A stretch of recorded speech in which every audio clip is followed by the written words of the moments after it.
So you were like me, you were brought up in the Highlands of Scotland. Hmm. What do you think that's the motivation that made you become the Andy you are today? You know, the snorkeling when you were younger, the diving, the sort of going out and exploring the world outside. And do you think that's why people struggle now? Is life's become too easy? We're not having challenges in our own lives, you know, and that's something we need to do is go out and explore the world and interact with nature more.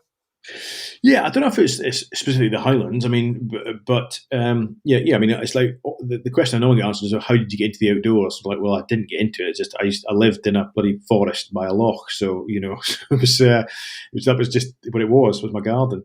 I think there's a certain resilience that you get growing up in the country, but then there's other resiliences that you get growing up in the urban areas that has its challenges and its problems. Um, and certainly for me, when I had kids, there's one thing I said to Mrs. Like, right, I want to move to the country. I want them growing up surrounded by trees and and wildlife and that sort of stuff. Um, and yeah, I think it's a more natural, healthy environment. But by the same token, not everyone can manage it because, frankly, there's just not enough. There's not enough land in the UK, right? We're a very densely populated small island for everyone to live in the middle of nowhere. Um, but returning to your question, I do think that we need challenges and obstacles and failures in our lives.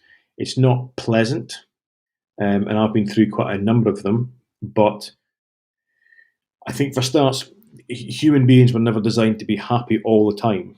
If you cannot be happy 24/7, it's insanity. It's not physically possible. And what you tend to find is that people will always find things to be anxious, to be nervous, to be unhappy about. And the better your life is, the more comfortable your life is, the more minor those things are. So if people are leading lovely lives, they get really annoyed and stressed because, Amazon are going to deliver a package in 2 days' time rather than 1 day time.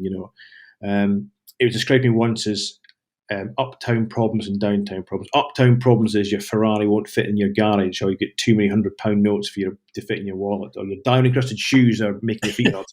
Downtown problems is I've lost my job and my kids are starving. Downtown Mm. problems is I've got cancer. Those are so everyone has problems. The idea is to try and make sure yours are uptown problems, but the idea really should be to if you've got uptown problems, recognise that actually that means your life's pretty good. I'd go further than that, saying that personally for me, I can only speak by myself, although I think it's a general kind of thought that it's the hard times that make us better. We often don't recognise that until the good times arrive. But say for me, I look back and go, "My God, those hard periods in my life is what made me better. They stepped me up." The good times tend to be comfortable times, so they're lovely to have, but they don't necessarily force you to become better in any way. So, and it's one of those things that I still rush. So I've got two young kids now. We're doing all right. We're certainly a lot better off than I was when I was growing up. But I do worry that, I don't want to spoil them. I don't want to make their life too comfortable. I don't want to cover them in cotton wool. I need to expose them not only to risks and to hazards and to injuries and all that sort of stuff that you need to kind of to build up a level of physical and mental resilience to survive in the world, but also, you know, I don't want them to fail, but with the same token, I know they need to fail sometimes to learn how to fail and keep going and come back from that. So it's one of those really hard sort of paradoxes that they need to go through hard times to learn certain life skills, but you don't want them to go through hard times because you want them to be happy all the time. So yeah, it's difficult.